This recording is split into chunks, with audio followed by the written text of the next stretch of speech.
ઉપલેટામાં ભગતસિંહ કન્યા શાળા ખાતે જીવન સાર્થક સંસ્થા દ્વારા 100 વર્ષની જૂની વસ્તુઓનું પ્રદર્શન યોજવામાં આવ્યું હતું। ઉપલેટામાં જીવન સાર્થક સંસ્થા દ્વારા રખડતા બીમાર પશુ પક્ષીઓની સારવાર માટે અને એમના હિત માટે કાર્ય કરે છે। એબોલ જીવને જેનો કોઈ જ નથી, તે નિરાધાર છે, અસહ્ય છે, એમની મદદ કરવાની કોશિશ કરવામાં આવે છે। રસ્તા પર રખડતા જીવો, બિલાડીઓ, કબૂતર, પોપટ, ચકલી જેવા અનેક પક્ષીઓ એની પાસે ઘર નથી, જમવાની વ્યવસ્થા નથી, ઠંડી, ગરમી, વરસાદમાં જેમની ઉપર છત નથી, પોતાની તકલીફો કોઈને કહી શકતા નથી, એમનું ધ્યાન રાખવા વાળું કોઈ નથી, તેવા જીવોની ભલાઈ માટે આ સંસ્થા કાર્ય કરે છે। અમુક સારવાર ઉપલેટામાં શક્ય નથી હોતી તેવી પરિસ્થિતિમાં તે પ્રાઇવેટ વાહન બાંધીને જૂનાગઢ સારવાર માટે લઈ જવામાં આવે છે। આ સંસ્થાના લાભાર્થી ઘણીવાર સેવાના કાર્યક્રમ કરતા આવે છે અને જેના ભાગરૂપે તારીખ 25 અને 26ના રોજ આપણી વિરાસતને જીવંત રાખી 100 વર્ષ જેટલી જૂની વસ્તુઓનું પ્રદર્શન ભગતસિંહ કન્યા શાળામાં યોજવામાં આવ્યું હતું। આ પ્રદર્શનમાં અનેક સ્કૂલના વિદ્યાર્થીઓ તેમજ ગામના બોડી સંખ્યામાં લોકો ઉપસ્થિત રહ્યા હતા અને પ્રદર્શન નિહાળ્યું હતું। જે કે સિંહ ગુજરાતી સાથે અર્શી આહિર, ઉપલેટા।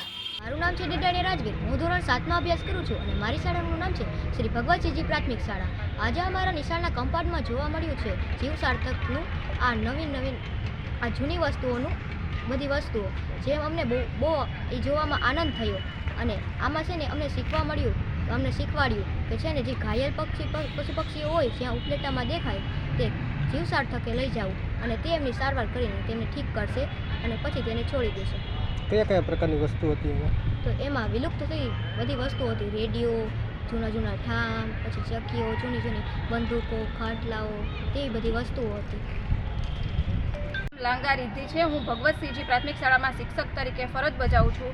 અમારી શાળા ભગવતસિંહજીમાં આજે જીવ સાર્થક ફાઉન્ડેશન અને એની ટીમ દ્વારા એક જૂના જમાનાના સાધનોનું એનું એક્ઝિબિશન રાખેલું હતું, જે અમે અમારી શાળાના બાળકોને જોવા માટે લઈ આવ્યા હતા અને બાળકોને એ બધી વસ્તુઓ જોઈ અને ખૂબ આનંદ આવ્યો અને અમુક વસ્તુઓ એવી છે કે જે લુપ્ત થતી જાય છે, જે બાળકોએ તો જોઈ પણ નહીં હોય, એ બધી વસ્તુઓ છે એ લોકોને જોવા મળી, એ કેવી રીતે કામ કરે છે, કેવી રીતે બને છે, એ બધું બાળકોને જાણવા જોવા મળ્યું છે।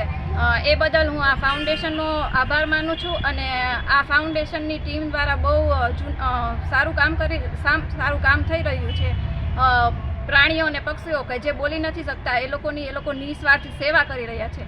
તો તમને લોકોને પણ અપીલ કરું છું કે એ ફાઉન્ડેશનને તમારાથી થાય એટલી એ સહકાર આપવા માટેની તમને અપીલ કરું છું।